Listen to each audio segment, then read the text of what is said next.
নমস্কার, news live বাংলার সাফ কথায় আপনাদের সকলকে স্বাগত। আমি সুপ্রীতি রয়েছে আপনাদের সাথে এবং আজকের সাফ কথা সকাল থেকেই আপনারা দেখছেন, বিশেষ করে গতকাল থেকে আপনারা জানেন যে ইতিমধ্যে যে বিস্ফোরক কিছু উক্তি সামনে আসছে রাজনৈতিক মহলে, তাতে করে তপ্ত এই মুহূর্তে রাজ্য রাজনীতি। এবং তার একটা যদি সংক্ষেপে শুরুতেই জানায় তাহলে হু ইজ হিমন্ত। আর এই যে হু ইজ হিমন্ত, বাবার পুরনো বক্তব্য, যে বক্তব্যে এবার মুখ্যমন্ত্রীকে বিদলেন গৌরব গগৈ, যাকে ঘিরে শুরু হয়ে গেছে দুদিন ধরে রাজ্য রাজনীতির উত্তেজনা। পাল্টা তোপ ইতিমধ্যে উঠে এসেছে মুখ্যমন্ত্রী হিমন্ত বিশ্ব শর্মার।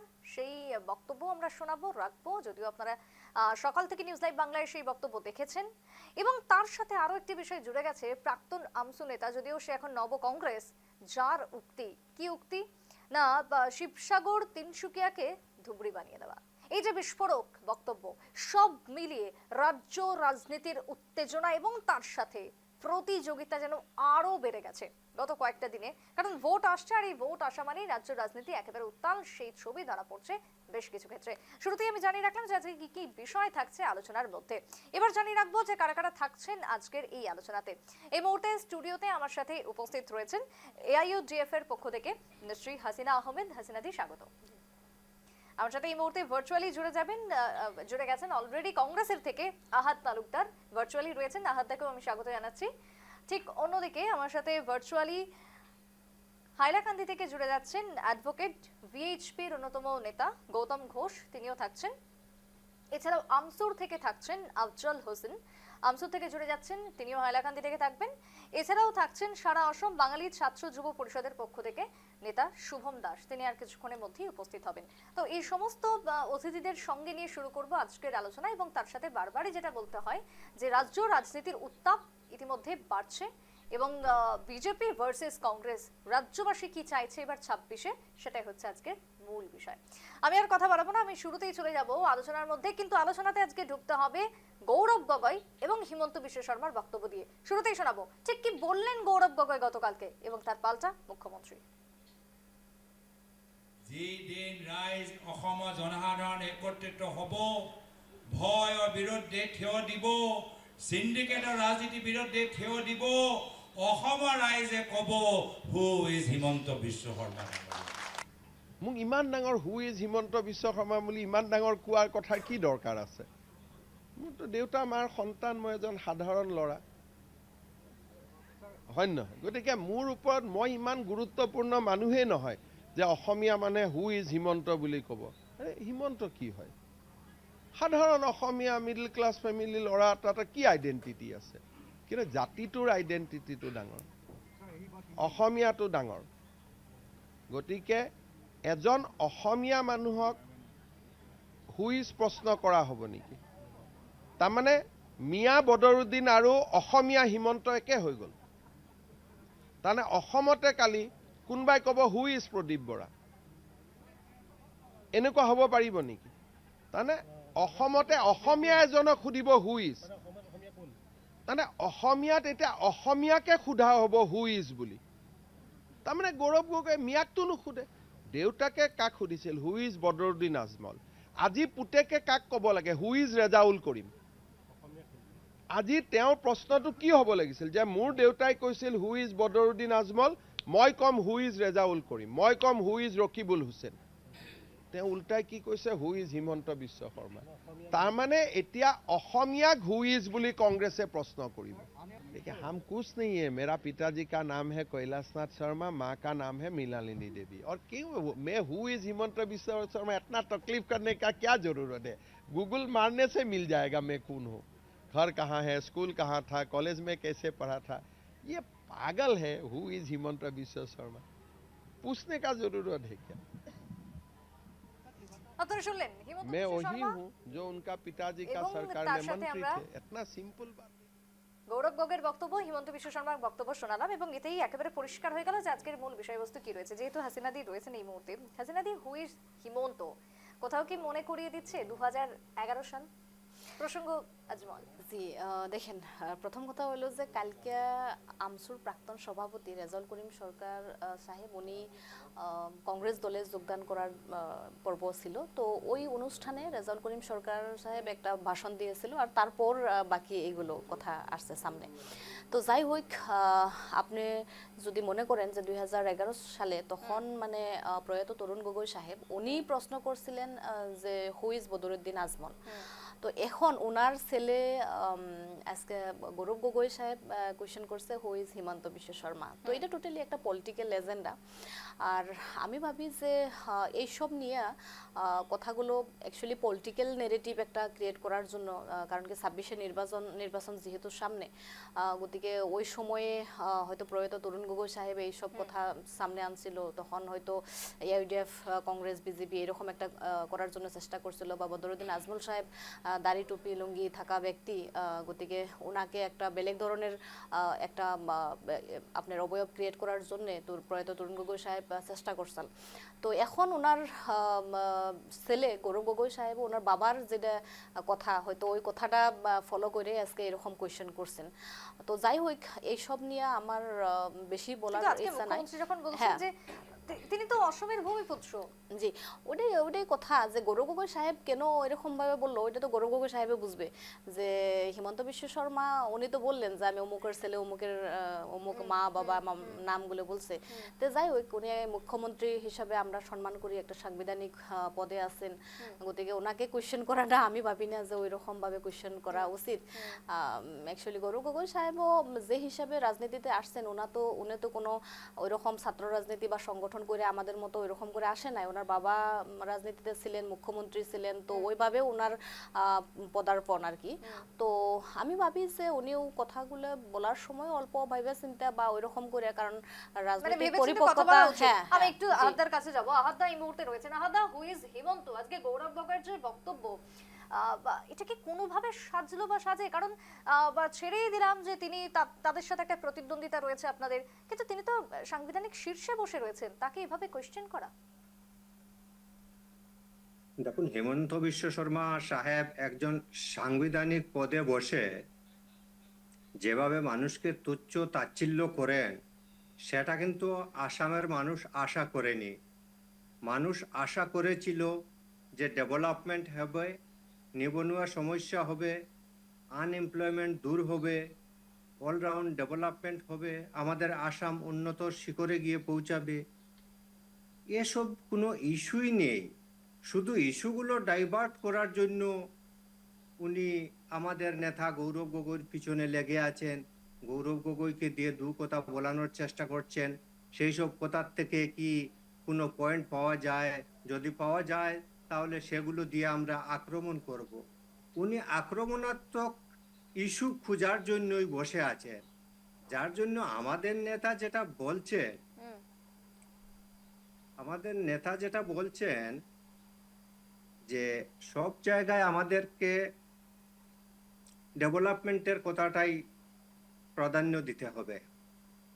ডেভেলপমেন্ট, উন্নয়ন, আমি না হয় ভাবলাম যে মানলাম যে এটা রাজনীতি মানে বা ভোট মানে সামনে আসবে, কিন্তু এই যে তরুণ গগৈ যখন 2011 সালে বলেছিলেন, যে প্রশ্ন আজকে তুলেছিলেন, সেই সময় দাঁড়িয়ে সেই প্রশ্ন গৌরব গগৈও তুললেন, তাহলে কি কোথাও গিয়ে বাবার সেই রাজনীতি, বাবার সেই বই কি খুললেন, মানে খুলে বসার চেষ্টা করলেন গৌরব গগৈ?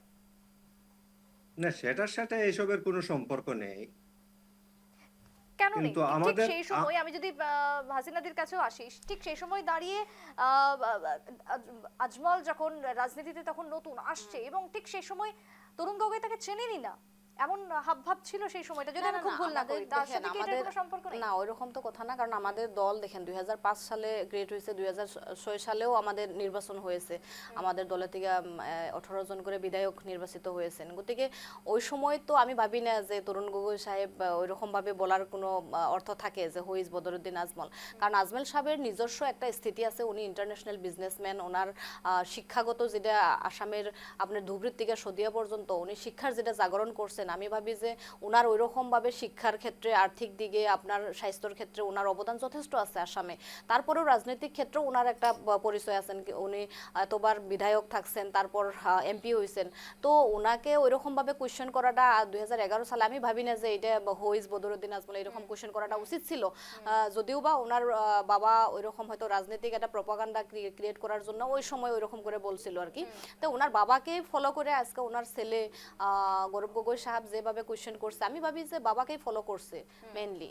জি বেশ, আমি আসবো এই মুহূর্তে দাঁড়িয়ে আরো একটি বক্তব্য এই মুহূর্তে উঠে আসছে, সেটা হচ্ছে রেজাউল করিমের যে বক্তব্য ইতিমধ্যেই, যে ধুবড়ী এবং তার সাথে একেবারে তিনি ধুবড়ীর সাথে তিনি মিশিয়ে দিতে চাইছেন কোথাও গিয়ে তিনসুকিয়া বা শিবসাগরকে, এবং এই নিয়ে ঠিক কি বক্তব্য উঠে এসেছে রেজাউল করিমের গতকালকে, আমি শোনাবো।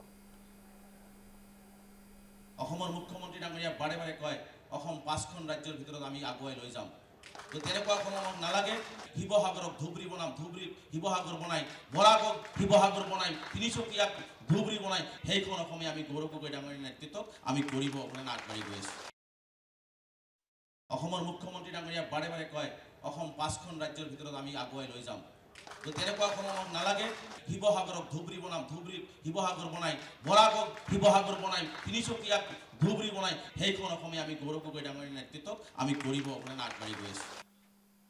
আমরা শুনলাম রেজাউল হকের যে করিমের যে বক্তব্য উঠে এসেছে, আমি শুনলাম। আমি একটু এই প্রসঙ্গে যাব এবার, আহাদদার কাছে আমি আবারও যাব। আহাদদা, গতকালকে যখন এই বক্তব্য দিলেন আমসু থেকে আসা এই একেবারে বলা যায় যে কংগ্রেসে যোগদান করা নব কংগ্রেসী, সে সময় কোনো কিছুই বললেন না গৌরব গগৈ? কোথাও গিয়ে কি আপনারাও সমর্থন করছেন তাহলে? সরকার কি বলেছেন উনি তো নিজেই ক্ল্যারিফিকেশন দিয়ে দিয়েছেন যে উনার বক্তব্যকে বিকৃতভাবে এটা প্রকাশ করা হয়েছে, যার জন্য সেটা সম্বন্ধে আমাদের বলার আর বিশেষ না, কিছু কিসের নেই। বিকৃত? উনি তো একেবারে স্পষ্টভাবেই তিনি উল্লেখ করছেন যে তিনসুকিয়া বা শিবসাগরকে ধুবড়ীর মতন করে ফেলা, এই যে বিস্ফোরক একটা উক্তি, কিভাবে তাকে কেউ বিকৃত করতে পারে? না, উনি নিজে যে স্টেটমেন্ট দিয়েছেন, আমি যে স্টেটমেন্ট শুনেছি সেটার কথাই আপনার কাছে আমি উপস্থাপন করছি। উনি বলেছেন যে আমার কথাকে বিকৃত করা হয়েছে, যার জন্য এর থেকে বেশি ওটা বলা আমি মনে করি বেশি বাড়াবাড়ি হয়ে যাবে। আমার সাথে এই মুহূর্তে শুভমদা এসে গেছে। শুভমদা, এই যে একদিকে যখন হুইজ হিমন্ত এবং অন্যদিকে আজকে আহাদদা কংগ্রেসের থেকে তিনি দাবি করছেন যে রেজাউলের এই বক্তব্য নাকি বিকৃত করা হচ্ছে, কিন্তু আমরা পরিষ্কারভাবে দেখতে পাচ্ছি যে তিনি যেটুকু বলেছেন সেটুকুই আমরা দেখাচ্ছি, প্রত্যেকটা সংবাদ মাধ্যম সেটাই তুলে ধরছে। তাহলে কোথায় বিকৃত? বিকৃত কোনো দিকেই নেই। কালকে আমরাও দেখেছি যে উনি বলেছে ধুবড়ীকে শিবসাগর বানাবে, শিবসাগরকে ধুবড়ী বানাবে, ধুবড়ীকে মানে কি ধুবড়ীর মানুষকে নিয়ে শিবসাগরে যাবে। শিবসাগরের যে ধুবড়ীর মানুষগুলো যাচ্ছে শিবসাগরে, ওরা মানে জেনারেশন বাড়িয়ে তারপরে আবার ওই শিবসাগরের মানুষ এনে মানে কি পুরো আসামটাই কি মানে মিয়া ল্যান্ড যেটা বলা যাচ্ছে, মিয়া ল্যান্ড করার মানে চক্রান্ত একটা চলছে নাকি, ওইটা আমাদের একটা সন্দেহ আছে যে চক্রান্ত মিয়া ল্যান্ড আমরা আসামকে কোনো পদ্ধে মিয়া ল্যান্ড হতে দিব না। আর এইগুলি যে বক্তব্য যে আসামকে হু ইজ হিমন্ত বিশ্ব শর্মা, আজকে হিমন্ত বিশ্ব শর্মাকে কে না চিনে, পুরা বিশ্ববাসী চিনে। রেজাউল করিমকে আমি তো আজকে শুনেছি রেজাউল করিম সরকার কে উনি, আমরা তো কোনোদিন উনার নাম, উনার কি অবদান আছে আসামের প্রতি? কোনো তো অবদান নেই আসামের প্রতি। তো উনি কি নিয়ে দাবি করছে যে উনার লাগে ধুবড়ীকে শিবসাগরকে ধুবড়ী বানাবে, শিবসাগরকে ধুবড়ী বানানোর জন্য, শিবসাগরকে গড়ার জন্য কোনো দরকার নেই রেজাউল করিম, আসাম গড়ার জন্যই রেজাউল করিম সরকারকে আমাদের দরকার নেই। আমরা আসামিজ বেঙ্গলি আমরা মিলে আমরা আসাম গড়ব, অনেক সুন্দর করেই গড়ব।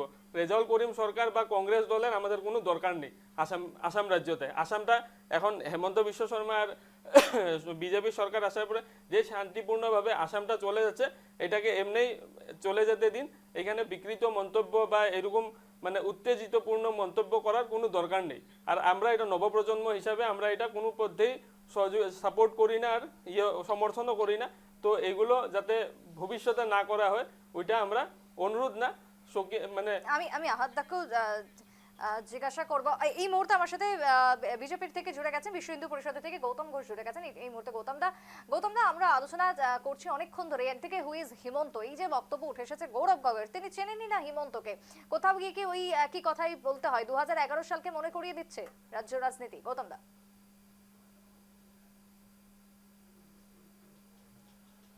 দেখুন, আমাদের যদি হেমন্তকে চিনতে হয় আমাদের গ্রাসরুট লেভেলে কিভাবে জনগণের জন্য কাজ হয়ে থাকে সেটা বুঝতে হবে।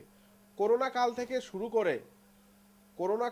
শুরু করে ডক্টর হেমন্ত বিশ্ব শর্মা যেভাবে জনগণের জন্য সার্ভিস দিয়ে গেছেন, আমরা যখন নিউজ লাইভের আপনাদের নিউজ, কারণ তখন সবাই বসে থাকতো, কোনো কাজ ছিল না, ঘর থেকে বেরোনো যেত না, আপনাদের নিউজ চ্যানেলে এবং বিভিন্ন নিউজ চ্যানেলে আমরা দেখতাম যে হেমন্ত বিশ্ব শর্মা কিভাবে পিপি কিট জোগাড় করছে বিদেশ থেকে, কিভাবে ডক্টরদের সুরক্ষার জন্য, জনগণের সুবিধার জন্য কি করছে না কি করছে, এইসব জিনিসগুলি আমাদের শিখতে হবে। হুইজ হেমন্ত যদি বলে থাকি, আমরা ওই গ্রাসরুট লেভেলের কার্যকর্তা।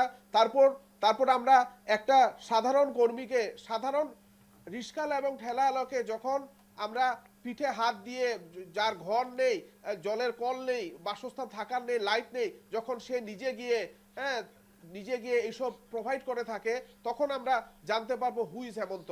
যখন মহিলাদের জন্য, মহিলা উদ্যমিতার জন্য লক্ষ লক্ষ টাকা, 8 লক্ষ যে মহিলা স্বনির্ভরশীল হয়েছে, মাসে 1 লক্ষ টাকা করে আয় করছে, তার পরিবার চালাচ্ছে, 15 লক্ষ মহিলা আসামে এই মহিলা উদ্যমী যোজনার মাধ্যমে বিভিন্ন যোজনা কাজ করছে, চার দোকান থেকে শুরু করে ড্রাই ফ্রুট। আমি নিজে দেখেছি যে মহিলা উদ্যমের এক মহিলা যে সবজি, যে বাঁধাকপির সিজনের সবজিগুলি কালেক্ট করে সেগুলি কেটে ড্রাই করার মেশিনে সেগুলি করছে এবং সেগুলি বাজারজাত করছে। তখন আমরা জানতে পারবো হুইজ হেমন্ত। আমরা হেমন্তকে যদি জানতে হয়, আমাদের সাধারণ মানুষকে জানতে হবে, আমাদের যে আসামের যে জনসাধারণ আছে তাদের মনকে জানতে হবে, তখন আমরা জানতে পারবো যে হুইজ হেমন্ত। গৌতম দা, এখানে এই প্রশ্নটাই করতে হয় যে এই যে আজকে একদিকে যখন গৌরব গগৈ বলছেন যে হু ইজ হিমন্ত, তিনি চিনেনই না হিমন্তকে, অন্যদিকে দাঁড়িয়ে আজকে যখন যে প্রশ্ন রেজাউল সরকার যে প্রশ্ন তুলেছেন যে একেবারে শিবসাগর তিনসুকিয়াকে ধুবড়ি বানিয়ে দেওয়া, এবং সমস্ত কিছু কংগ্রেস চুপ করে শুনছে, তাহলে কি পাক প্রেমী বা অন্যদিকে এই যে মিয়া সমর্থক গৌরব গগৈ, তাদের তাহলে টার্গেটটা কি? এই মুহূর্তে কংগ্রেস কোন পথে এগোচ্ছে রাজ্যে? দেখুন, এখন কংগ্রেস আসাম থেকে নিশ্চিহ্ন হওয়ার পথে। তো এখন যখন একটা প্রদীপ যখন নিভে, তখন যে একটা প্রদীপ শিখা যে হঠাৎ করে জ্বলে ওঠে, সেটাই এখন কংগ্রেসের কোনো অস্তিত্ব নেই। কংগ্রেস কিন্তু ভারতবর্ষে সেই ধর্মের রাজনীতি শুরু করেছিল, কংগ্রেস আসামে ধর্মের রাজনীতি শুরু করেছিল, হিন্দু মুসলিম বিভেদ করে। যে আজকে এই আমি ওটা নামও বলতে চাইছি না,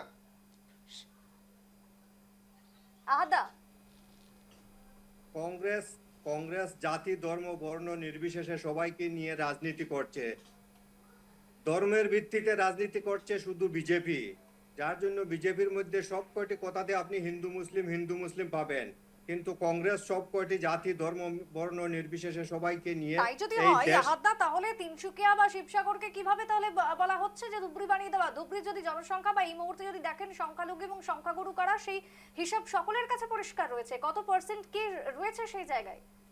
না, আমরা একটা বৃহত্তর আসামের সব জনগোষ্ঠীকে নিয়ে বড় আচরণ করার যে পরিকল্পনা, যে চিন্তা ভাবনা, যে ডেভেলপমেন্ট অ্যাক্টিভিটিস আগ বাড়ানো, সেই কথাটাকে বিকৃত করা হচ্ছে। যার জন্য আমরা আমাদের কংগ্রেস ম্যানিফেস্টোতে এসব আছে যে আমরা দেশকে কিভাবে উন্নতর শিখরে নিয়ে যাব, কিভাবে এমপ্লয়মেন্ট দেব মানুষকে, দ্রব্যমূল্য কিভাবে কন্ট্রোল করব, সেই সব চিন্তা করা হচ্ছে না। যেটা সামনে দেখছি, যেটা শুনছি আমরা চোখ কানকে বিশ্বাস করব না কংগ্রেসকে। দেখুন, কংগ্রেস আদৌ থেকে মুসলিম কার্ড খেলে যাচ্ছে, সেটা মুসলিম জনগণ সেটা বুঝতে পেরেছে। আর সেজন্য বলেছি যে আগামী 30 বছরও কংগ্রেস আসামে আসতে পারবে না, কারণ এই যে আমাদের মুসলিম ভাইরা জানে, এই অরুণোদয় থেকে শুরু করে বিভিন্ন যে মহিলা উদ্যমী, কালকে যে মাননীয় মুখ্যমন্ত্রী এসে মহিলাদের যে 10,000 টাকা করে চেক দেবে, আমি আগেও এটা ডাটা বলেছি যে 8 লক্ষ মহিলা 1 লাখ টাকা করে পাচ্ছে। এখানে কি মুসলিম মহিলা নেই? হ্যাঁ, এই 14 লক্ষের মধ্যে মুসলিম মহিলা নেই? প্রধানমন্ত্রী আবাস যোজনা কি মুসলিম মানুষ পায়নি? অরুণোদয় কি মুসলিম মানুষ পায়নি? এই যে ধর্মের ভিত্তিতে যে কার্ড খেলা, সেটা কংগ্রেস শুরু করেছিল, আর সেটা আসামবাসী জনগণ মুসলিম ভাইয়েরা বোনেরা সেটা চোখে আঙ্গুল দিয়ে কংগ্রেসকে দেখিয়ে দিয়েছে যে আর ধর্মের রাজনীতি নয়, ধর্মের রাজনীতি নয়। মুখ্যমন্ত্রী একটাই বলেন যে আমরা আসামবাসী সবাই মিলেমিশে থাকবো। এখানে যারা বহিষ্কৃত বাংলাদেশি তাদের কোনো স্থান নেই, এখানে মিয়া মুসলিমদের কোনো স্থান নেই যারা বাংলাদেশে থাকে। তো এই বিকৃতিটাকে এখন একটা রাজনৈতিক রূপ দেওয়ার জন্য এইসব স্টেটমেন্ট দিচ্ছে, যেটার কোনো ভিত্তিহীন, আমি নামও বলতে চাই না। এইসব স্টেটমেন্ট দিয়ে জনগণের কিছু হবে না। জনগণের মনে বিজেপি আছে, জনগণের মনে হেমন্ত বিশ্ব শর্মা আছে, আর সেটা ভোটে দেখিয়ে দেবে। আমি একটু হাসিনাদির কাছে, হাসিনাদি, এই যে আজকে বিজেপি এবং কংগ্রেস পাল্টা, তবে আমরা কংগ্রেসের দেখেছি গত দুদিন ধরে, সেটা সত্যি আজকে লজ্জাজনক। কি বলবেন হাসিনাদি? দেখেন, আমি কালকে যেটা দেখছি রেজাউল করিম সরকার সাহেবের যেটা বক্তব্য, উনি ওনার বক্তব্যটা এরকম দেওয়ার চেষ্টা করছিল যে একটা সমন্বয়ের মানে আসাম গড়ার একটা প্রয়াস, কিন্তু ওই বক্তব্যটা দেওয়ার সময় ওর হয়তো বলার ভঙ্গিমাটা অল্প বেলেগ ধরনের হয়ে গেছে বা শব্দ ইফাল হয়েছে আর কি। তো আমার কথা হইলো যে ছাত্র রাজনীতিতে থাকার সময়ে ওনার ভাষ্যটা বেলেগ ছিলেন, আর এখন উনি যেহেতু প্রত্যক্ষ রাজনীতিতে আসছেন, কাল প্রথম দিনেই এরকম বক্তব্য দেওয়াটা উচিত হয় নাই, বা হয়তো ও প্রয়াস করছিল ভালোভাবে দেওয়ার জন্য, কিন্তু বেলেগ ধরনের হয়ে গেল মিনিংটা, যেটা একটা গোটে আসামে একটা তুলপাড় লাগছে, বা উজনি আসামেও তুলমুর প্রতিবাদ হচ্ছেন। এখন কথা হইলো যে রেজাউল করিম সরকার সাহেব যখন আপনি রামসুর সভাপতি ছিলেন, তখন ওনার বক্তব্যটা আসছিল, কারণ কি উনি এমনি একটা জনগোষ্ঠীর থেকে আসছেন আমাদের, যেখানে আপনার নির্যাতিত নিষ্পেষিত জনগোষ্ঠীর যার সমস্যা, ডিভোটার এনআরসি, এইসব সমস্যা নিয়ে উনি লড়াই করছেন। এখন যে প্ল্যাটফর্মে উনি জয়েন করলেন কালকে কংগ্রেসে, ওইটা তো ওনার জন্য শ্রেষ্ঠ প্ল্যাটফর্ম না অ্যাকচুয়ালি। কারণ কি দেখেন, আজকে আসামের যেগুলো সমস্যা, আমাদের ভাষী আর ধর্মীয় সংখ্যালঘুদের ডিভোটার এনআরসির সমস্যা, এগুলো ক্রিয়েট তো কংগ্রেসের সময়ে হয়েছিল। কংগ্রেস দীর্ঘকালীন সময় শাসনে ছিলেন, আর ওনারাই প্রয়াত তরুণ গগৈ সাহেব ছিলেন। তো ওনার সময়ে যখন কংগ্রেসের শাসনকাল ছিল, তখনই এইসব সমস্যার ক্রিয়েট হয়েছিল। তারপরে ওনারা কিন্তু একটা সমস্যার সমাধান করেন নাই। গতিকে উনি ওই প্ল্যাটফর্মে যাইয়া যে এইসব কথা কোয়া বা এই সমস্যার সমাধান করবেন বলে যেটা কথা ভাবছে, আমি ভাবি যে ওনার জন্য এটা শ্রেষ্ঠ প্ল্যাটফর্ম না। কারণ কংগ্রেসে যখন এইসব সমস্যা, কংগ্রেস কখনোই শ্রেষ্ঠ প্ল্যাটফর্ম নয় কারোর কাছে, এমনটাই দাবি উঠে আসছে। আহাদা, না দেখুন, এটা ওনাদের ব্যক্তিগত মতামত। সে ব্যাপারে আমি কার প্ল্যাটফর্ম কোনটা ভালো কোনটা মন্দ সেটা আমি বিচার করার যোগ্য নই। সেটা উনি ব্যক্তিগতভাবে বিচার করেছেন যে ধর্ম নিরপেক্ষ দলকে আমার সমর্থন করা উচিত, যার জন্য উনি কংগ্রেসকে সমর্থন করেছেন এবং কংগ্রেস দলে এসেছেন। দীর্ঘদিন উনি ছাত্র রাজনীতিতে যুক্ত ছিলেন, মাইনরিটি কমিউনিটির, যার জন্য উনি অন্য টাইপের কথা বলেছিলেন। এখন আমাদের দেশের ধর্মনিরপেক্ষ চিন্তা ভাবনা নিয়ে উনাকে বক্তব্য দিতে হবে। এটাই কি দেশের ধর্মনিরপেক্ষ চিন্তা? শুভম দা, ছাত্র রাজনীতি আপনিও করছেন, এদিকে আমরা রেজাউলের যে বক্তব্য দেখলাম, মানে দেশের চিন্তা না, এটা নিজের চিন্তা। আর কংগ্রেস যেটা বলছে ওদের ম্যানিফেস্টোতে যা যা আছে, আমি বলি কংগ্রেসের ম্যানিফেস্টোতে আছে যে মানে হেমন্ত বিশ্ব শর্মা বা বিজেপি সরকার বর্তমানের রাজ্য সরকারে যেগুলো উচ্ছেদিত করছে, কালকে ওরা কংগ্রেসের ম্যানিফেস্টোতে ওইটা দিবে কে যাদের উচ্ছেদ করেছে আমরা আবার ওদেরকে ভূমি পাট্টা দিব। মানে কি এখন আমাদের যেগুলো মানে মাটি ছেড়ে কি আমরা আসাম ছেড়ে বা আমাদের রাজ্য ছেড়ে কি আমরা পালাতে লাগবে নাকি? আর এই মিয়া মুসলিম, আমি সব মুসলিম বলছি না, যেগুলো আমাদের খিলঞ্জিয়া মুসলিম, আমি ওদের কথা বলছি না, যেগুলো মিয়া মুসলিম 1971-এর পরে আসা, ওদের জন্য খালি আসাম বা আসামি জাতি সাফার করছে না, আমরা বেঙ্গলিরাও সাফার করছি। কেন কি আমাদেরকেও মানে সন্দেহের চোখে দেখা হয় এগুলো নিয়ে। তো এটা কোনো মানে যেটা বলেছে রেজাউল করিম সরকার মহোদয় যে বর আসাম গড়বে, বর আসাম গড়ার জন্য রেজাউল করিম সরকারের দরকার নেই। শিবসাগরে যথেষ্ট মানুষ আছে, শিবসাগরের মানুষরা অনেক সাংস্কৃতিকবান, অনেক নিজের জাতিপ্রেমী। তো বর আসাম শিবসাগরের মানুষকেই গড়তে দিন, আপার আসামের মানুষকে বর আসাম গড়ুক। রেজাউল করিম সরকার ধুবড়িতে, ওনাকে ধুবড়ি গড়তে দিন। ধুবড়ি নিলে আমি তো বলছি উনি বাংলাদেশটা গড়ুন। বাংলাদেশে এখন অনেক সমস্যা চলছে, ওইখানে রেজাউল করিম সরকারের মতন নেতার প্রয়োজন। তো আমার এটাই সাজেশন, আমার এটাই উপদেশ যে রেজাউল করিম সরকার বাংলাদেশে গিয়ে রাজনীতি করুক। ওইটা ওনার জন্য বেশি সুবিধাজনক হবে। এবং এই মুহূর্তে আমরা আলোচনাতে আবারও ঢুকে যাব।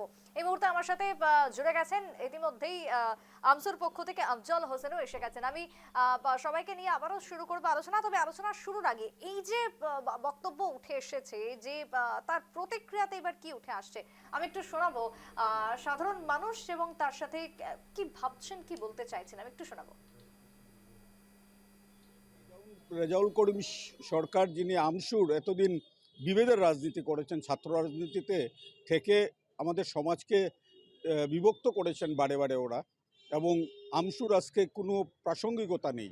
প্রাসঙ্গিকতা না থাকার দরুন উনি দেখেছেন যে এটাই একটা সুবর্ণ সুযোগ যে গৌরব গগৈর পাশে বসে আমি এই কথাগুলো বলবো।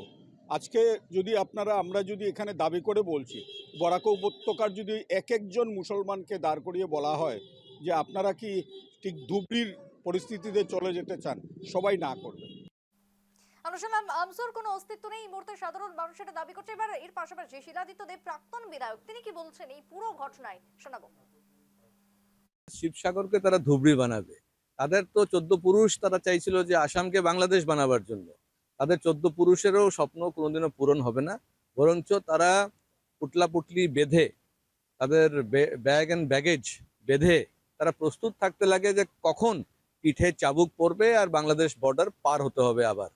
ঠিক আছে না? এই জন্যে এই রেজাউল করিমে হোক, আরেকটা জিনিস দেখেন, রেজাউল করিম মানে কংগ্রেস পার্টি যে এখন মুসলিম পার্টি হয়ে গেছে তার সবচেয়ে বড় মানে উদাহরণ প্রমাণ হচ্ছে এই রেজাউল করিমের মতো সাম্প্রদায়িক লোকেরা, যাদের এজেন্ডা হচ্ছে আসামকে মুসলমান রাজ্য বানানোর এবং বাংলাদেশের অধীনে মানে দিয়ে দেওয়া। গৌরব গগৈয়ের নাম কিছুদিন পরে মোহাম্মদ গৌরব আর আলী করতে হবে বলে মনে হয়, কারণ ওনার তো পার্টিতে যে টিকতে হয় বা আসামে থাকতে হয় তাকে এইভাবেই চলতে হবে। দুটো বাইট আমি শোনালাম, একদিকে সাধারণ ব্যক্তি এবং তার সাথে শিলাদিত্য দেব। আমি আসবো একে একে। আমি প্রথমে একটু আফজলদার কাছে যাবো। আফজলদার, 14 পুরুষ চেষ্টা করেছে আমসুর, যারা অসমকে বাংলাদেশি বানিয়ে ফেলার জন্য, বাংলাদেশ বানিয়ে ফেলার জন্য। এবার কি তাহলে কংগ্রেসের হাত ধরে সেই চেষ্টা পূরণ হচ্ছে? আফজলদার নমস্কার। আমি একটা কথা কইছি যে আমাদের আসামে যে আসাম গভর্নমেন্টে বা আসামের মুখ্যমন্ত্রী, মাননীয় মুখ্যমন্ত্রী মহাশয় যেরকম বক্তব্য দিয়েছেন, আসামে যে মিয়া মানুষ এসেছেন বা আসাম বাংলাদেশে মানে মিয়া মানে স্টেট বানাই চেষ্টা করছে, কিন্তু আমি মনে করি যে আসামে যদি এনআরসি হয় তাহলে কয়জন বাংলাদেশি এবং কয়জন ভারতীয়, ইয়া মানুষ বাংলাদেশি না ভারতীয়, এটা মানে দুধ কা দুধ পানি কা পানি হয়ে যাব। কিন্তু কথা হইছে কি আসামের মধ্যে যারা তারা হচ্ছেন বাংলাদেশ অরিজিনাল। এনআরসি হয় নাই নাকি? এনআরসি হওয়া নাই, কমপ্লিট হওয়া নাই।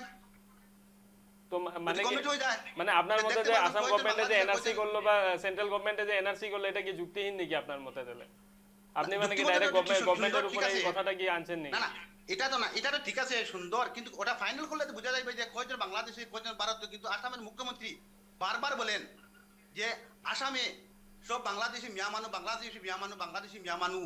কয়েকদিন পরে দেখা যায় পুশব্যাক করা হয়। দেখুন আগে কয়েকদিন আগে একজনকে পুশব্যাক করা হয়েছে, এখন টিচারকে, কিন্তু পরের দিন সকাল 6টা বাজার আগে দেখা যায় উনি ভারতের নাগরিক। কিন্তু এরকম আসামের মধ্যে মাননীয় আসামের মুখ্যমন্ত্রী আমাদের সংখ্যালঘুর উপর নির্যাতন চালাইছেন। আমি একটু গৌতমদার কাছে যাবো। গৌতমদার, সত্যি কি তাই নাকি বাংলাদেশিদের ফেরত পাঠানোর জন্য এত গায়ে লাগছে আমসু বা কংগ্রেসের? আমাকে বলছেন যেখানে মাননীয় আদালত বলে দিয়েছেন যে উচ্ছেদের অভিযান, যে আসামে কোনো বাংলাদেশিদের স্থান নেই, মুখ্যমন্ত্রীও সেটা ক্লিয়ার স্ট্যান্ড যে মুখ্যমন্ত্রীর বাংলাদেশিদের কোনো স্থান আসামে নেই, তাদের উচ্ছেদ হতেই হবে। কংগ্রেস যে ধর্মের রাজনীতি করে, হ্যাঁ, সেটা আজকেও সেই ব্যক্তির নাম আমি বলতে চাইছি না, এই ব্যক্তির স্টেটমেন্ট দিয়ে বুঝিয়ে দিয়েছে যে কংগ্রেস ধর্মের রাজনীতি করে। কারণ এটা আসামবাসী বুঝে গেছে যে ধর্মের কার্ডটা কংগ্রেস সুবিধা বুঝে খেলে। আর যে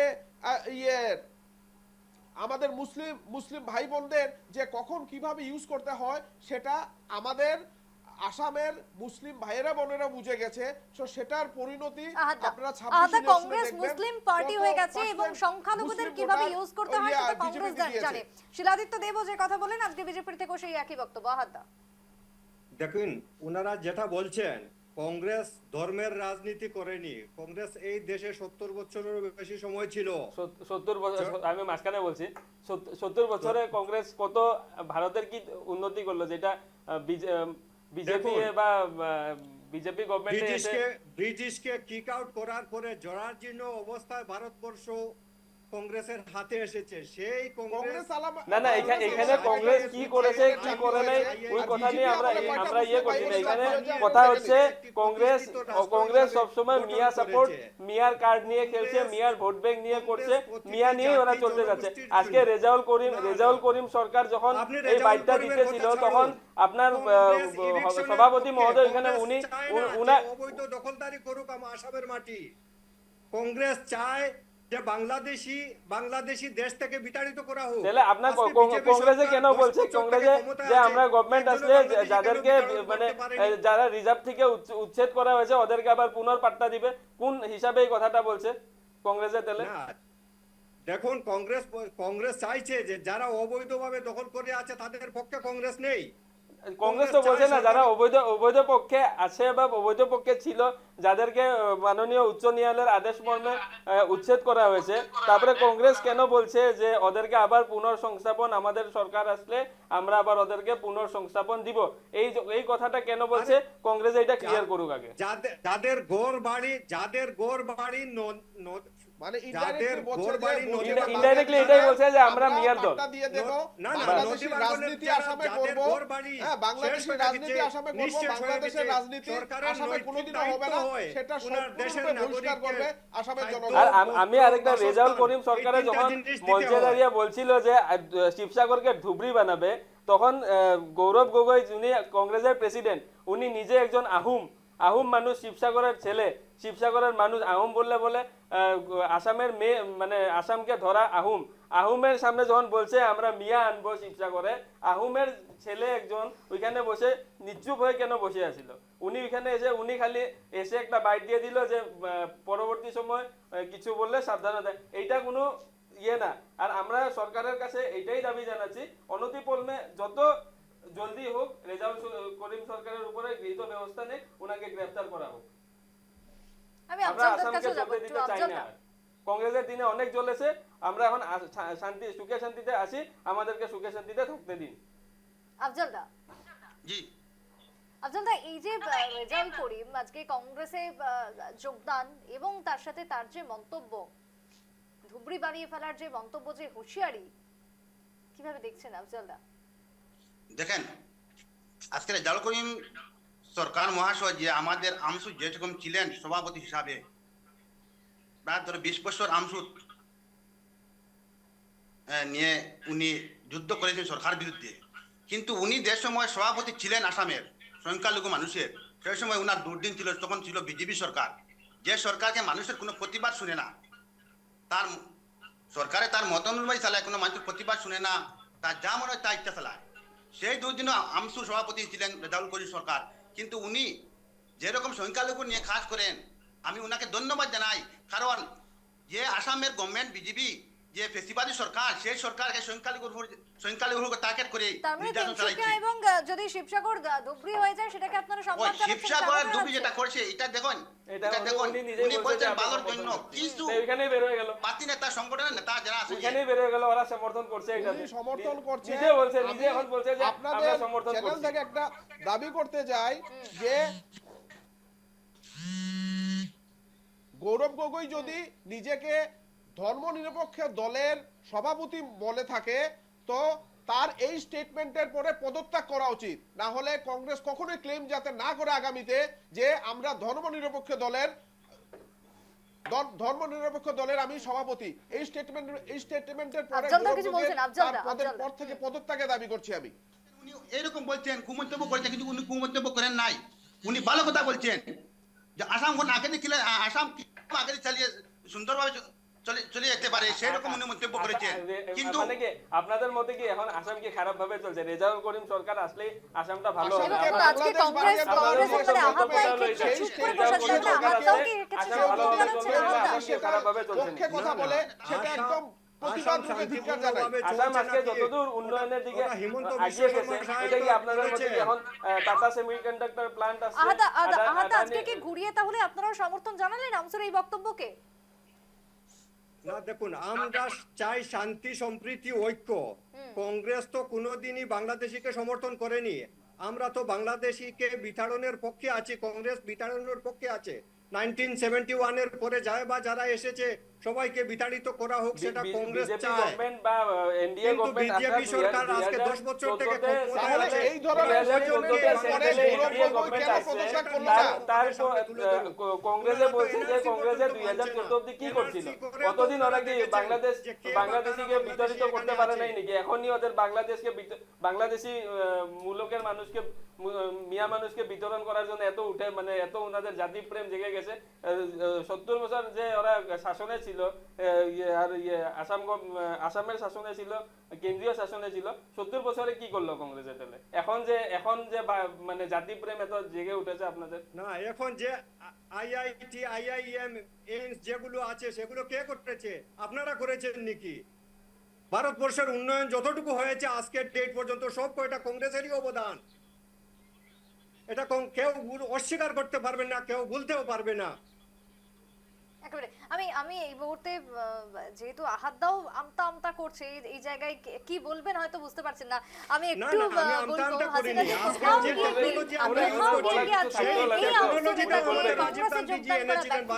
কংগ্রেসকে দেখেন, উনি কংগ্রেসের প্রবক্তা যেটা কথা বলছেন যে ওনাদের হয়তো সামনে যেটা কথা রাখবেন নির্বাচনের সময়, যে যেগুলো লোকদেরকে উচ্ছেদ করেছেন ওনাকে সংস্থাপনের ব্যবস্থা করবেন বলে, যেটা একটা আপনি ইলেকশনের প্রপাগান্ডা রাখবেন আর কি।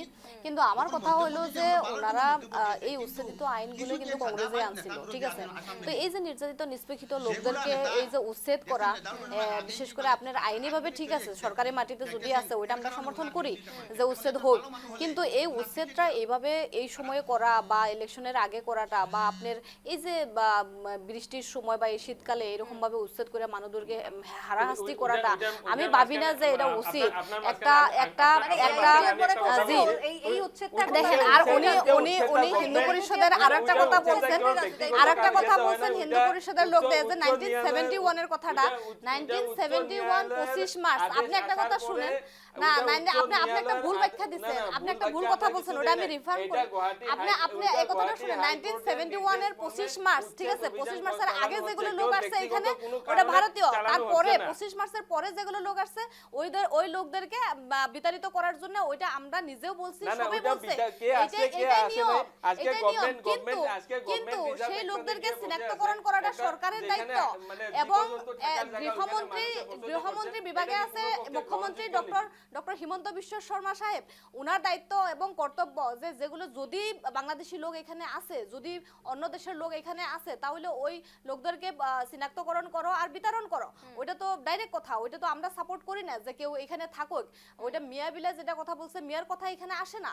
যদি 1971 এর 25 মার্চের পরে কোনো লোক, অন্য দেশের লোক কেউ আসছে, যদি বাংলাদেশি হোক বা অন্য দেশের লোক হোক, ওই লোকদেরকে চিনাক্তকরণ করো, যদি অন্য দেশের হয় তাহলে বিতাড়িত করো। এটা ডাইরেক্ট কথা, এখানে তো কোনো রাজনীতি অন্য আর কোনো কথা আসে না যে মিয়া বা খিলঞ্জিয়ার প্রশ্নটা এখানে আসে না। এটা স্পষ্ট করে দিলাম আমি। হ্যাঁ, আমি এটা স্পষ্ট করে দিলাম। তারপরে উচ্ছেদের কথাটাও আছে, হ্যাঁ, যদি সরকারি মাটিতে কেউ আছেন, তাহলে উচ্ছেদ করুক, বাট এটা নিয়ম আছে, একটা প্রপার নিয়মে যেতে হবে যে ওই লোকদেরকে সংস্থাপন করার জন্য একটা প্রপার একটা সংস্থাপিত জায়গা দিতে লাগবে, ওই লোকদের থাকার জন্য জায়গা দিতে লাগবে, অন্ন বস্ত্র বাসস্থান মৌলিক অধিকার ওইগুলো দিতে লাগবে। কারণ কি একটা সরকারের মৌলিক দায়িত্ব এবং কর্তব্য যে ভারতীয় লোকদেরকে ওইরকম সংস্থাপনের জন্য বা থাকার জন্য জায়গা এবং অন্ন বস্ত্র বাসস্থানের ব্যবস্থা করতে লাগবে। মানে জীবজন্তুর বসতিতে গিয়ে মানুষ থাকবে নাকি? একই প্রশ্ন আনবো যে আহাতদা আজকের দিনে দাঁড়িয়ে এই যে আমসু নেতার বক্তব্যের পর যখন বা কংগ্রেসের যোগদানের পর যে বিস্ফোরক উক্তি আজকে উঠে আসছে, তাতে কি আপনারা কোথাও গিয়ে ব্যাকফুটে, মানে এই রেজাল্টকে নিয়ে কি বিপদে পড়লেন? না, আমরা কোনো বিপদে পড়িনি। আমাদের দলে অন্যদের জন্য দরজা খোলা আছে, যে বা যারা চাইবে আমাদের দলে যে কোনো সময় আসতে পারবে, যার জন্য আমরা কোনো ব্যাকফুটে নেই। আমরা চাই সমাজের উন্নয়ন, তার মানে আমরা চাই রেজাউলের সমস্ত বক্তব্যকে এমপ্লয়মেন্ট। আপনারা সমর্থন জানাচ্ছেন? রেজাউল নিজে উনি ক্লারিফিকেশন দিয়েছে যে উনি যে বক্তব্যটা আমাদের সামনে আমি যেটা শুনেছি যে উনি বলেছেন উনার বক্তব্যকে বিকৃত করে প্রকাশ করা হয়েছে, যার জন্য উনি যেটা বলেছেন উনি বর আসামের পক্ষে গৌরবদা যে বর আসাম বলেন সেই বর আসাম গঠন করার কথা বলেছেন, উনি অন্য কোনো কথা বলেননি। কংগ্রেসের বক্তাকে আমি অনুরোধ জানাচ্ছি যে আপনি রেজাউল করিম সরকারকে বলুন যে শিবসাগরে যে শিবদল আছে ওইখানে গিয়ে পান তাম্বুল দিয়ে আঁঠু খেরে শিবসাগরবাসী রাইজের কাছে ক্ষমা চাই। মিডিয়াতে বাইট দিলে বা মিডিয়াতে ক্লিয়ারিফিকেশন দিলে হবে না। শিবসাগরে যাক, শিবদলে গিয়ে পান তাম্বুল দিয়ে উনি মানে শিবসাগর রাইজের থেকে ক্ষমা চান। ওইটা আমার সাজেশন ওইটা। তাহলে গিয়ে যদি মানে রাইজে আপনি ব্যক্তিগতভাবে উনাকে সেটা বলে দিন। আমি কেন উনি তো ব্যক্তিগতভাবে বলে নাই না, উনি তো পাবলিক প্ল্যাটফর্মে বলেছে তো কথাটা শিবসাগরকে নিয়ে এই বক্তব্যটা। আমি কেন ব্যক্তিগতভাবে নিয়ে আসেন? এরকম হয় না কিন্তু। আমরা উনার এই সকল বক্তব্য নিজে উনি বলছেন যে আমি এরকম বলিনি, তারপরেও আপনারা এটাকে ধরেছেন। ঠিক আছে, ধরুন, আপনাদের তো অভ্যাসে পরিণত হয়ে গেছে দুষ্পূজা সংবাদ মাধ্যমে ওইগুলো কি মানে আপনাদের মধ্যে কি ওইটা কি ইয়ে করা নাকি কোনো ইতিমধ্যে রেজাউল করিম সরকার সাহেব যেহেতু ওনার ভুলটা স্বীকার করছে, আমি না আমি স্বীকার করার কথা বলছি না, এটা আমাদের গগৈ সাহেবও বলছে যে পরবর্তী বক্তব্য দেওয়ার আগে, কারণ উনি ছাত্র নেতা ছিলেন, এখন যেহেতু রাজনীতি দলে একটা আসছে, তো গগৈ সাহেব বলছে যে পরবর্তী বক্তব্য যাতে ভেবে চিন্তে বলে, এটা উল্লেখ করছে গৌরব গগৈ সাহেব। গতিকে আমি ভাবি যে এটা এই বস্তুটা আরো বেশি রাজনীতিকরণ না করে হয়তো রেজাউল করিম সাহেব যাতে আগন্তুক সময়ে ভাষণ দেওয়ার সময়, কারণ এই ছাত্ররাজনীতির ওই সময়টা আমসুর সময়টা বেলেগ, এখন কংগ্রেস দলে তো এইসব ভাষণ চলবে না। কারণ আমি জানি যে কংগ্রেস দলে এই উচ্ছেদ নিয়ে আপনার ডিভোটার এনআরসি নিয়ে উনি ওইরকম ভাবে বক্তব্য দিতে পারবে না, কারণ গৌরব গগৈ সাহেবের এইসব ইস্যু গৌরব গগৈ সাহেব নিজে বলছেন বা রকিবুল হোসেন সাহেব নিজে বলছেন ধুবড়ী যাইয়া যে আমি উচ্ছেদ নিয়ে এরকম উচ্ছেদ করলে ওই লোকদের কাছে আমি যাই না বা ওইসব বক্তব্য রাখি না, কারণ আমার উপরে থেকে পারমিশন নাই। গৌরব গগৈ সাহেব এরকম যে উচ্ছেদ হইলেও আমরা ওই লোকদের কাছে আমরা যাম না, কারণ আমরা চাই না যে মানে এরকম কিবা একটা হোক যে আমরা মেয়ারে নিয়ে বা মুসলিমদের কাছে যাম, ওজনিতে আমাদের ভোট কমবে এইসব। গতিকে ওইসবই রাজনীতি চলছে তো কংগ্রেসের মজিয়ায়। গতিকে আমরা ভাবি না যে রেজাউল করিম সাহেব ওইখানে যাইয়া এই মুসলমানের হইয়া কিছু বক্তব্য দিতে পারবো, ওইটাই কথা। দেখুন, রেজাউল করিম সাহেবের যদি এরকম বক্তব্য থাকে, সবার প্রথমে এই বক্তব্যকে যদি কংগ্রেস সাপোর্ট করে, সবার প্রথমে কংগ্রেস সেটা দাবি আর আগামীতে না করে, যাতে কংগ্রেস ধর্মনিরপেক্ষ দল না।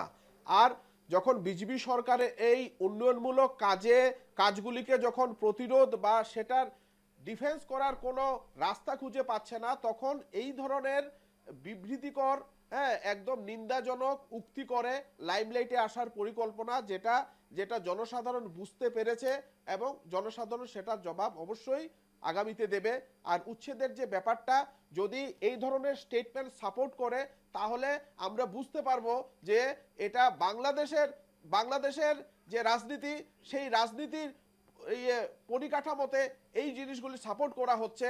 আর এই ধরনের উস্কানিমূলক কথাবার্তা, যেটা বিভিন্ন ধর্মের মধ্যে একটা যে সমন্বয় আছে সেটা নষ্ট করার চেষ্টা, সেটা কখনোই কংগ্রেস সফল হবে না। যেটা কংগ্রেস একদম স্বাধীনতার পর থেকে ভারতবর্ষের সঙ্গে করে এসছে, সেটা কখনোই কংগ্রেস সফল হবে না আগামীতে।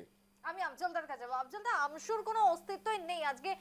সাধারণ মানুষজন যে কথা আজকে বলছেন, অভিযোগ উঠে আসছে, সেই জায়গাতে আপনাদের নেতা হঠাৎ করে এই বক্তব্য তুলে ধরলো, আপনারাও কি তাহলে সেটাকে সমর্থন করছেন?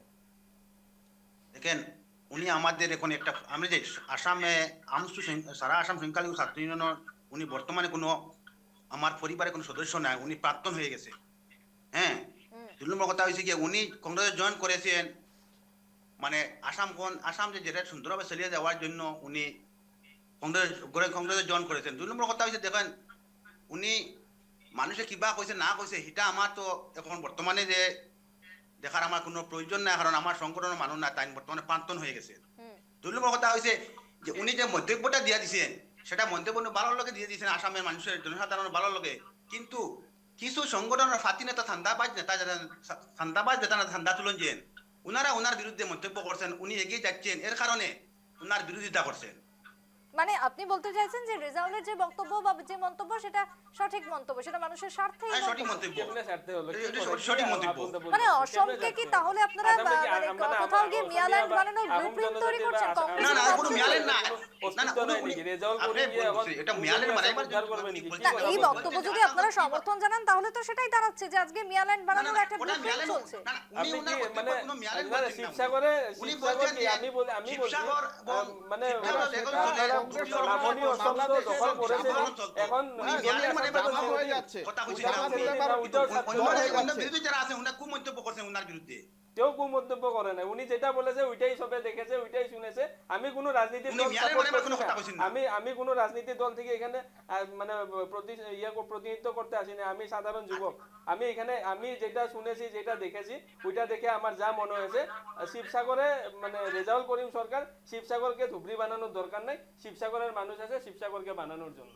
শিবসাগরের মানুষের উপরে শিবসাগর, তিনসুকিয়া, ডিব্রুগড়, শিবসাগরের মানুষের উপরে ছেড়ে দিলে হলো। নামনি অসম আপনারা নিয়েছেন, নেন। ওইরকম মন্তব্য করছেন ওনার বিরুদ্ধে খুব মন্তব্য করছেন কিছু পার্টি সংগঠন, পার্টি নেতাগুলো। কে কে কি মন্তব্য করেছে ওইটা স্পষ্ট করেন তো। কে কি মন্তব্য করেছেন? আপনি যে বলছেন মানে আপনার জাতীয় সংগঠন, মানে আপনার মধ্যে কি জাতীয় সংগঠন যেগুলো আছে আসু, এজিওয়াইসিপি, ওরা কি মানে চান্দাবাজ সংগঠন নাকি? আপনি কি এই বক্তব্য দিচ্ছেন নাকি? কারণ শৃঙ্খল যদি গুন্ডা ট্যাক্স হয়, কে কোন সংগঠনের গুন্ডা ট্যাক্স লয়। আমসুয়ে কি না কিছু না করে না নাকি? আফজল দা রেজাউল আপনি কি আপনি বলছেন না, সংগঠন আমরা তো শুনুন, সেটা নিয়ে আপনি আছি। কে এগুলো কি বললো না এগুলো বললো সেটা তো মন্তব্য দেখার দিবেন না, আমাদের কোনো এগুলো দরকার নেই, মন্তব্য আফজল দিবেন দা। না। ওনারা বলছেন যে আমি কোনো সমর্থন নাই, আমি ওটা বলছি এগুলো মন্তব্য দিবেন না। চান্দা বলেছেন যে কি মন্তব্য আপনার কাছে কি আছে? চান্দা তুলেন, চান্দার কথা বলছেন আপনি। উনি কংগ্রেসে জয়েন করেছেন, কিন্তু এর মধ্যে কিছু মানুষে কিছু পার্টি নেতা সংগঠনের ওনারা বলছেন যে উনি বলছেন যে আসাম ধুবড়ি বানাইবো, ধুবড়ি কোন বানাইবো, শিবসাগর কোন বানাইবো। মানে ওইটা যেটা বলেছে আমি বলিয়ে দিচ্ছি, ধুবড়ির মানুষ নিয়ে যাবে শিবসাগরে। এত যখন আফজল দা মানতে চাইছেন না যে উনি কি বলেছেন না বলেছেন, আমি হয় একবার শোনাবো যে ঠিক কি বললেন রেজাউল করিম গতকালকে কি বলেছিলেন। আমি আফজল দার জন্য আরো একবার রাখছি সেই বাইট। কি বলছেন? পাঁচখন ৰাজ্যৰ ভিতৰত আমি আগুৱাই লৈ যাম। তো তেনেকুৱা কোনো আমাক নালাগে। শিৱসাগৰক ধুবুৰী বনাম, ধুবুৰীক শিৱসাগৰ বনাই, বৰাকক শিৱসাগৰ বনাই, তিনিচুকীয়াক ধুবুৰী বনাই, সেইখন অসমীয়া আমি গৌৰৱ গগৈ ডাঙৰীয়াৰ নেতৃত্বত আমি কৰিব কাৰণে আগবাঢ়ি গৈ আছোঁ। অসমৰ মুখ্যমন্ত্ৰী ডাঙৰীয়া বাৰে বাৰে কয় অসম পাঁচখন ৰাজ্যৰ ভিতৰত আমি আগুৱাই লৈ যাম। তো তেনেকুৱা কোনো আমাক নালাগে। শিৱসাগৰক ধুবুৰী বনাম, ধুবুৰীক শিৱসাগৰ বনাই, বৰাকক শিৱসাগৰ বনাই, তিনিচুকীয়াক ধুবুৰী বনাই, সেইখন অসমীয়া আমি গৌৰৱ গগৈ ডাঙৰীয়াৰ নেতৃত্বত আমি কৰিব কাৰণে আগবাঢ়ি গৈ আছোঁ। আফজল দা আশা করি আপনি শুনতে পেয়েছেন যে ইতিমধ্যে রেজাউল করিম সরকার তিনি কি বলেছেন। ওনার বিরুদ্ধে এই সময় কুমন্তব্য এসছে, উনি সোশ্যাল মিডিয়া দেখতে পারছেন, তখন উনি বলছেন যে ভাষণের মধ্যে যেগুলা কথা বলেছিলেন যে শিবসাগর বানাইবো, ধুবড়ি বানাইবো শিবসাগর, সে কথা উনি উল্লেখ করে নিয়েছেন। উনি বলেছেন, আমি বলছি উনি কি বলেছেন। উনি আসাম উনি বলেছেন ধুবড়িকে শিবসাগর বানাবে, তারপরে তিনসুকিয়াকে আবার ধুবড়ি বানাবে। মানে এখান থেকে উনি মানে ইয়েটা চালাবে যে ধুবড়ির থেকে শিবসাগর হলো, শিবসাগর থেকে উনি উন্নয়নমূলক কথা বলছেন যে শিবসাগর উন্নয়ন, কিন্তু কিছু বাংলাদেশি যারা আছেন যে ওনারা কুমন্তব্য করে ওনার বিরুদ্ধে পিছেতে লেগেছে এবং উনি এগিয়ে যাচ্ছে, এর কারণে ওনার পিছে লেগেছে। না কিভাবে সম্ভব কুমন্তব্য করে, কারণ তুমি তো স্বীকার নিজের মুখে বলছেন, সেটাকে কিভাবে আমরা বদলাতে পারি? উনি ওরকম খুবই সহজ। আমি আপনার এটা খুবই সহজ যে স্টেজে উঠে আমি আবল তাবল বকতে থাকলাম, আর যখন দেখলাম আমি তো আমার কোনো সমর্থন আছে, আমার প্রাক্তন কর্মী আমার আছে, গৌতম দা বলতে থাকলো, যখন দেখলাম এটা সম্পূর্ণ বিকৃতি রূপ নিচ্ছে, তখন একটা কমেন্ট দিয়ে বললাম যে এটা আমার ভুল হয়ে গেছে। তো আপনি কি ধরনের রাজনীতি করেন যদি আপনার মুখে কন্ট্রোলই না থাকে? আপনি কি ধরনের রাজনীতি করেন? আবার আপনি বলছেন যে ধুবড়িকে শিবসাগর বানাবেন, শিবসাগরকে ধুবড়ি বানাবেন। তো এটা শিবসাগরের মানুষের উপরে ছেড়ে দিন, শিবসাগরের মানুষ এটা ঠিক করবে শিবসাগরকে কি বানাতে হবে। আমি একটু হাসিনাদির কাছে যাবো। হাসিনাদি, আজকে কংগ্রেস একেবারে চুপ এবং কোথাও গিয়ে আমসুকে সমর্থনই হয়তো তারা জানাচ্ছে এখানে দাঁড়িয়েও, এবং এই যে বিভিন্ন যে সংখ্যালঘু এলাকা রয়েছে, আজকে সংখ্যালঘু বিভিন্ন এলাকা নিয়ে যখন কথা উঠেইছে, এই সমস্ত সংখ্যালঘু এলাকাতে কংগ্রেসও প্রার্থী দেবে, আপনারাও প্রার্থী দেবেন, এবং সেই জায়গাতে দাঁড়িয়ে কোথাও কি কংগ্রেসের টার্গেট তাহলে এআইইউডিএফ এর ভোট কাটা? দেখেন, ওনাদের যেটা লক্ষ্য 26-এ নির্বাচন খুবই কাছে, তো আমাদের আমাদের এআইডিএফ দলের একটা লক্ষ্য হইলো যে আমাদের লিমিটেড সিটে আমরা আসন দিব, 30টা আসন দেওয়া এখন পর্যন্ত আমাদের ঠিক হয়েছে। তো আমাদের মাইনরিটি সিট হইলো আপনার 23টা সমষ্টি, ঠিক আছে। তো ওইখানে আমরা সবসময় কংগ্রেসকে বলি যে বিজেপিকে প্রতিহত করার জন্য আপনারা আপার আসামে গুরুত্ব দেন, ঠিক আছে। তো ওই সিট কয়টা যদি ভালোভাবে আপনারা আনতে পারেন, এদিকে যদি আমাদের হয়, তাহলে মিলে একটা সরকার গঠন করাটা সম্ভব হয়। 26-এ কি তাহলে আপনারা জোটে যাচ্ছেন? হ্যাঁ, দেখেন, বাট ওরা কি করে যে ওরাও লক্ষ্যটা ওই 23টা সিটেই নেয়, যেটা আমি এটা কথা বলছি যে ওরা আমাদের যেখানে সংগঠন ভালো 23টা দেখেন না, আমার কথা হইলো যে 23টা সিটে আমাদের সংগঠন ভালো, তো ওই 23টা সিটে আমাদের অস্তিত্ব আছে, আমাদের সংগঠন ভালো, গতিকে নিশ্চিতভাবে আমাদের মানে 20+ আহাটা নিশ্চিত। তো ওই সিটগুলোতেই যখন কংগ্রেসও লেগে পড়ে যায়, আর আমি ভাবি না যে ওই সিটের মাইনরিটি মানুষরা মানে কংগ্রেসকে সাপোর্ট করবে, কারণ মাইনরিটিকে যখন উচ্ছেদ করে তখন ওই সময়ে কিন্তু কংগ্রেসের কোনো গৌরব গগৈ কোন, রকিবুল হোসেন ডাঙ্গরিয়া কোন, কেউ কিন্তু ওই মানুষদের কাছে যায় না এবং খবর নেয় না, এবং যাবে কিভাবে, কারণ এই আইনগুলো তো ওই কংগ্রেসের সময়ে আনছে, ওরাই আনছে। তো ওইটা একটা কথা। তারপরে আপনি ডিভোটার এনআরসির এই সমস্যাগুলো তো আছে, আজকে এই মহিলাদের যেগুলো সমস্যা এনআরসি নিয়ে যেগুলো কোর্টের দুয়ারে দুয়ারে ঘুরছে, এগুলো তো মানুষ ভুলে যায় না, এই সমস্যাগুলো তো সামনে আনবে না 26-এর নির্বাচনে, গতিকে আমি ভাবি না যে কংগ্রেসকে সাপোর্ট করবে মাইনরিটি মানুষে। কে কাকে সাপোর্ট করবে সেটা সময়ই বলবে, কিন্তু কংগ্রেস মানুষের জন্য কাজ করে যাচ্ছে। আপনারা যে বলছেন কংগ্রেসকে ব্লেম দিচ্ছেন যে এভিকশনের পক্ষে কংগ্রেস তো এভিকশনের পক্ষে।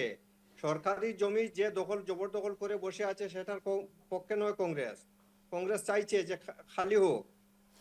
খালি হোক চাইছে, কিন্তু কংগ্রেসের দেখেন আপনারা এরকমও আছে যে কিছু কিছু জায়গায় যেখানে সরকারের মাটিতে আছেন ওই লোকদেরকে উচ্ছেদ করা হবে, কিন্তু মানবতার খাতিরে খালি রাজনীতি করেন আপনারা তো ওই মানুষের কাছে যান না, যখন উচ্ছেদ হয় উচ্ছেদের পরে মানুষের সংস্থাপনের ব্যবস্থাটা কে করবে? সরকারে করবে, কিন্তু আপনারা তো আওয়াজ উঠান না, আপনারা রাজনীতিটা আপনাদের এই মুসলমান মানুষের খালি ভোট নিয়ে রাজনীতি করছেন, আপনারা খালি আপনারা ভোটের রাজনীতি করছেন এই মাইনরিটি কদিন আগে হুদাই জেলার ডবকা বনাঞ্চলে একটা উচ্ছেদ হয়েছিল, তো তখন ওইখানে মানে যমুনা মুখের তো এমএলএ নাই বলি নমিনি দিয়ে চালায়, নমিনি গিয়ে একটা কাগজ নিয়ে বলছে আমরা করছি হাইকোর্ট করেছে তাহলে আপনি এতদিন কি করছিলেন? এতদিন আপনারা কি করছিলেন? কংগ্রেসের রাজনীতি কংগ্রেস তো মুসলিম মাইনরিটির ভোট নিয়ে রাজনীতি করছে এতদিন, ওদিকে কংগ্রেসে যাব কিভাবে? ওই মানুষের কাছে তো যাইতে পারে না, কারণ আমরাও সমর্থন করি এভিকশনটা, বাট ওইরকম না যে আপনার মানবতার খাতিরে আপনারা মানুষের পাশেও যাবেন না। যমুনা মুখের এমএলএ নমিনিকে লিডারগুলো তো বিপদের সময় তো মানুষের কাছেও থাকে না। ওইটা বিপদের সময় থাকলে কি হবে? আপনারা আগের থেকে থাকতে লাগে না মানুষের সঙ্গে, আপনারা আগের থেকে কেন থাকেন না? বেশ, আমাকে এখানেই আলোচনা আজকে শেষ করতে হচ্ছে। না আহাদা, আর সময় দিতে পারবো না, যদি আজকে পুরো টক শো পুরো অনুষ্ঠানে আপনি নীরবতা অনেকটাই পালন করলেন, যদিও আজকে আর সময় দেওয়ার আমার কাছে সুযোগ নেই, কারণ সময় যেহেতু শেষ হয়ে আসছে, তাই এখানেই আলোচনাও শেষ করতে হচ্ছে। আমি প্রত্যেককেই ধন্যবাদ জানাচ্ছি, কংগ্রেস, বিজেপি, একই সঙ্গে আমসু এবং তার সাথে শুভম দা এবং হাসিনা দি, আমি প্রত্যেককে জানাচ্ছি ধন্যবাদ। আজকে